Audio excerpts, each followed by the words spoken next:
Fala, concurseiro! Seja bem-vindo a mais uma aula aqui no programa Método CESP-FGV 2.0, tá bom? Pessoal, encerramos a aula agora anterior falando sobre fonte material do direito penal e nos referimos que a fonte material refere-se, na verdade, ao órgão competente para legislar em matéria penal. E conforme o artigo 22 da nossa Carta Política, da nossa Constituição, o órgão que deve legislar em matéria penal é a União. Via de regra, União.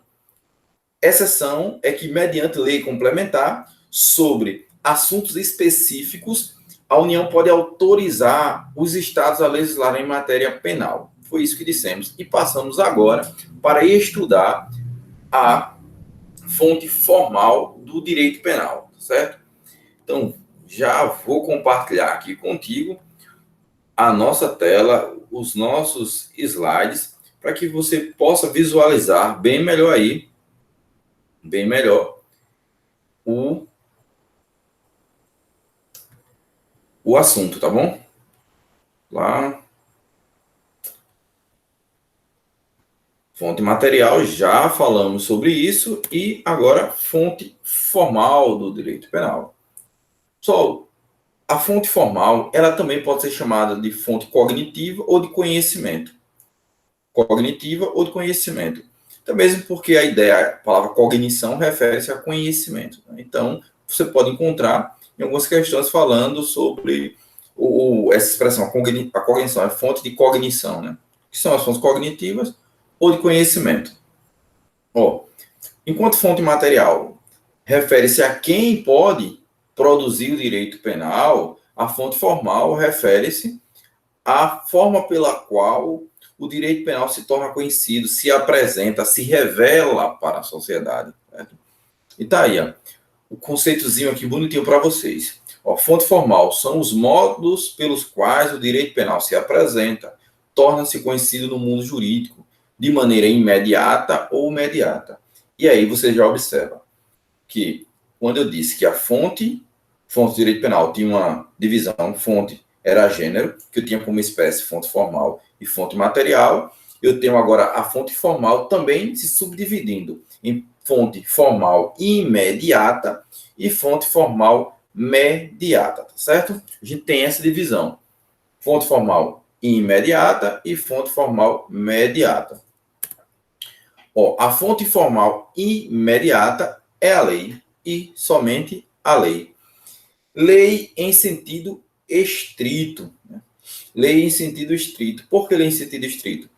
Porque se eu estiver falando de lei em sentido amplo, eu vou estar me referindo a, por exemplo,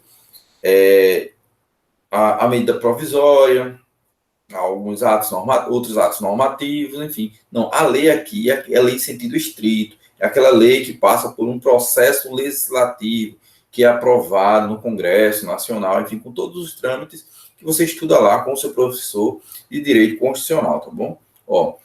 Fonte formal imediata, lei em sentido estrito, pois somente ela pode criar crimes, claro, e contravenções penais, e combinar penas. Certo? Então, o que vai cair na sua prova? Porque na sua prova é exatamente isso, perguntando. A fonte formal imediata é somente a lei e medida provisória, lei e decreto legislativo. Não, é só a lei, tá bom?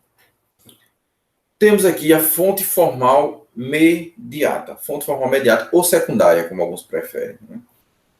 A fonte formal mediata, que é aquela que ajudam, né, a compreender o direito penal, que ajudam o intérprete do direito penal, que ajuda a sociedade a conhecer melhor o direito penal. Essas fontes, né, elas variam conforme se a doutrina ela é clássica, se a doutrina ela é moderna. Eu trouxe aqui para você a doutrina mais moderna sobre o tema. Digo isso porque se você for estudar para uma doutrina mais clássica, a classificação das fontes formais imediatas será diferente, tá bom? Então, fica aí esse aviso. Mas aqui, estudando as fontes formais imediatas pela doutrina moderna, a gente acaba estudando tudo, abarcando tudo. Né?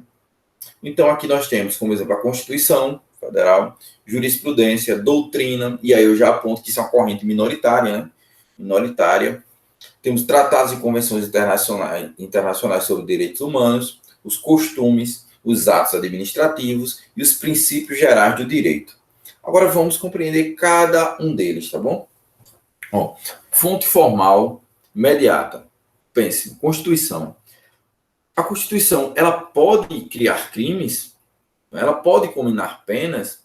Só vejam só, a Constituição, ela para ser, né, para ser alterada, ela tem um processo muito rígido, ela tem um processo dificultoso. Então não seria interessante a Constituição estar criando crime e combinando penas, né?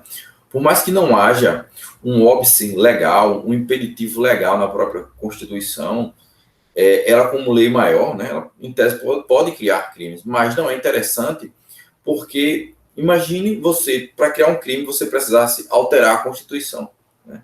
A gente praticamente não iria criar nenhum, ou então não iria revogar nenhum, né? Não abolir nenhum crime. É muito difícil. Então a Constituição, ela não serve, né, enquanto técnica jurídica de criação de crimes, né, não é mais interessante. Mas a Constituição, ela colabora, claro, trazendo mandados de criminalização explícitos e implícitos, tá certo? Por exemplo, quando você vai lá no artigo 5º, inciso 42, salvo melhor juízo da Constituição, você vê, por exemplo, a Constituição se referindo ao crime de racismo, dizendo que o crime de racismo é um crime imprescritível, inafiançável, né? Combinando para o racismo pena de reclusão. Então, perceba que a Constituição ela dá alguns direcionamentos. Dá alguns direcionamentos. Aí lá no artigo 40, no inciso 44, também lá do artigo 5º, a Constituição vai falar sobre a ação de grupos civis ou militares, né, armados contra a ordem constitucional, o Estado Democrático de Direito.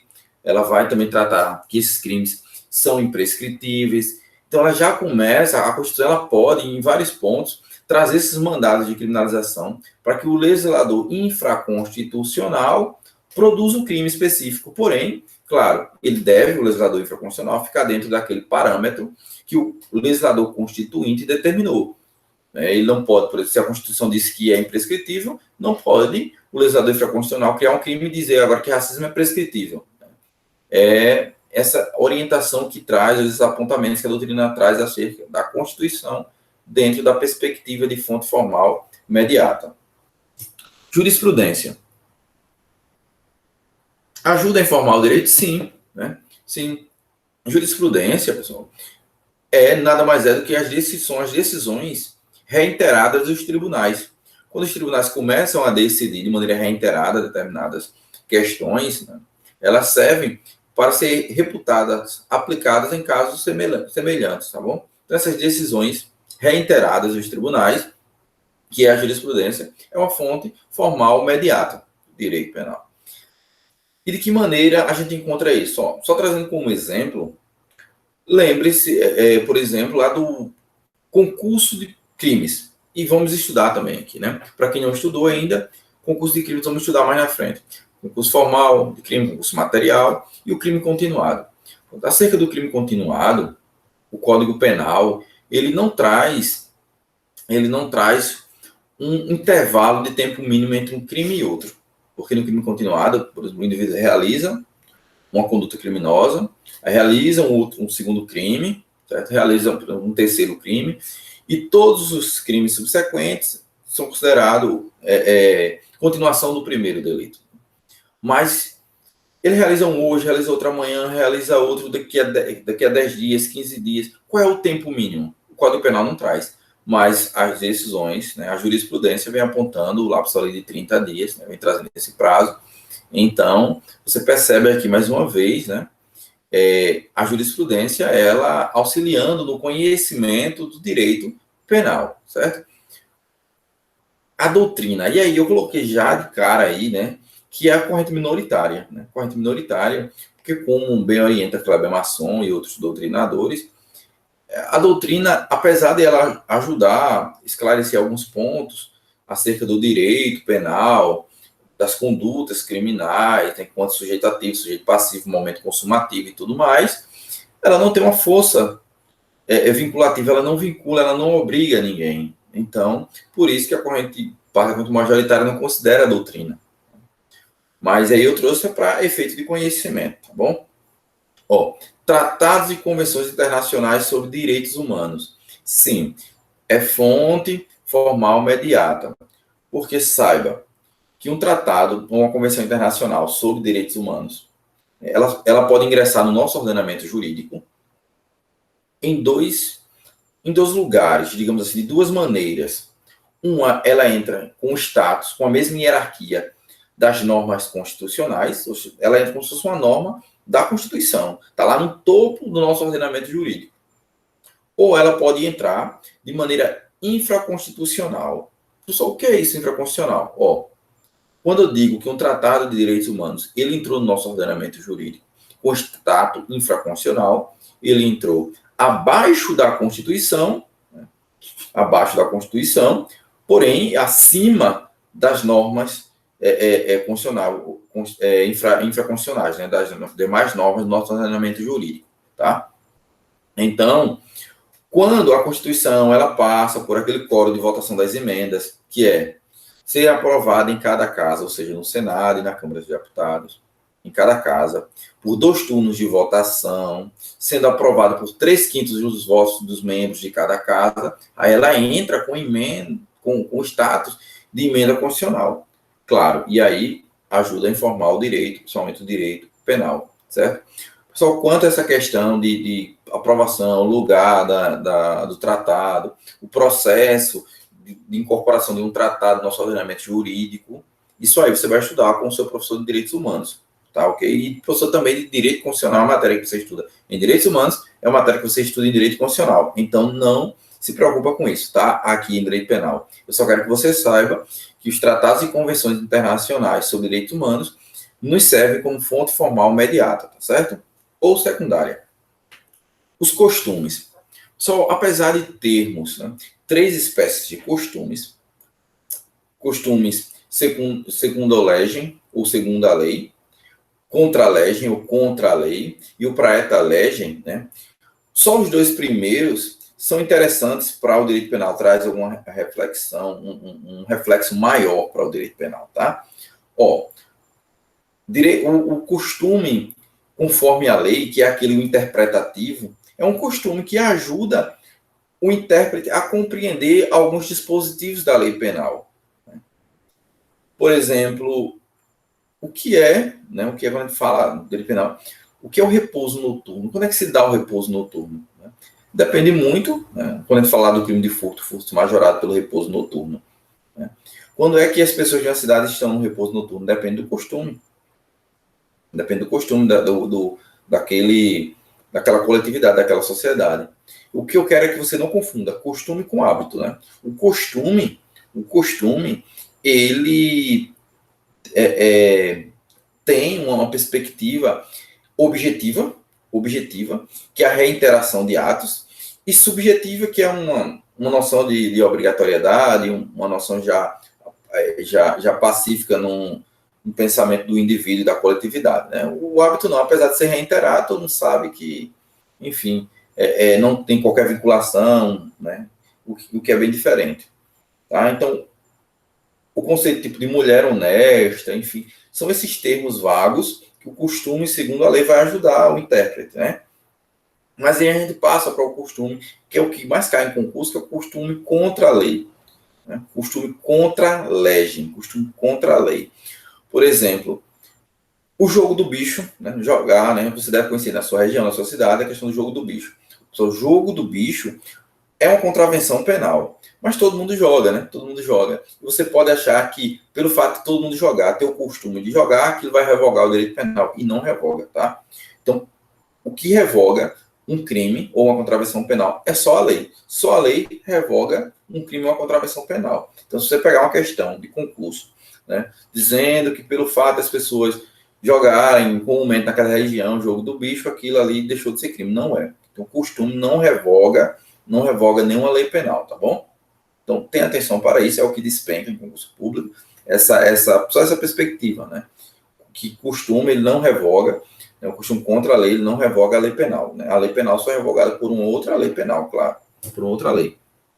Ó, temos voltando aqui, os atos administrativos também servem como fonte, principalmente quando nós estamos falando de normas penais em branco. O que é norma penal em branco? Norma penal em branco é aquela norma que não tem o seu sentido completo, que ela precisa de um outro ato para esclarecer, né, o seu sentido. E aqui eu trago o exemplo que mais cai em concurso. A lei de drogas, você pega a lei de drogas, completa, você vai ler, e ela não diz o que é droga. Ela não diz o que é droga. E aí você, para saber o que é droga, você tem que ir numa portaria do Ministério da Saúde para saber o que é droga.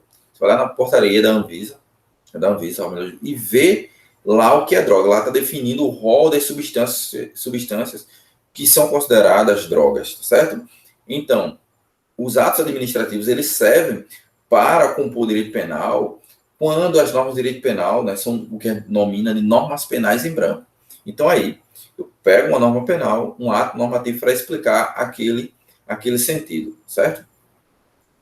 Princípios gerais do direito. Serve para informar o direito penal? Sim, bastante, né? Princípios, por exemplo, como o princípio da insignificância, que ajuda o intérprete a realizar o juízo de tipicidade ou não. Porque se eu reconhecer o princípio da insignificância, no caso concreto, eu vou afastar a tipicidade material. Ou seja, eu nem vou falar que aquela conduta é crime. Né? Então, a questão do princípio da insignificância eu vou abordar mais na frente, eu vou abordar de maneira mais detida quando eu estiver falando na próxima aula sobre princípios.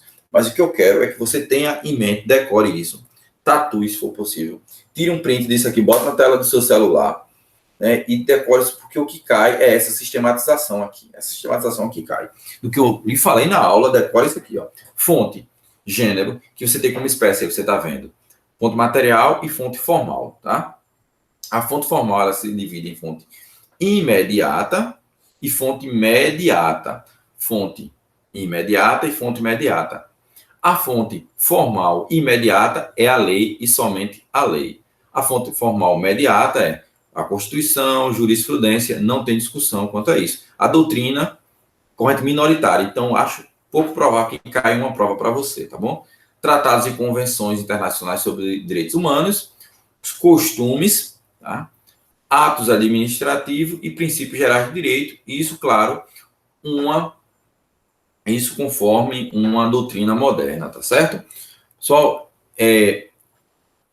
vou só te pedir agora que você faça o seguinte, passe aí para a próxima aula, você vai dar um play na próxima aula, porque aqui nós nos despedimos, porque trabalhamos o conceito de fonte material, fonte formal, explicamos a sistematização, você tem em mente agora esse mapa mental, né? Se você não fez, faça esse mapa mental, desenhe direitinho ali, decore isso, que é o que vai cair na sua prova, que é o que você vai utilizar para responder inúmeras questões, tá bom?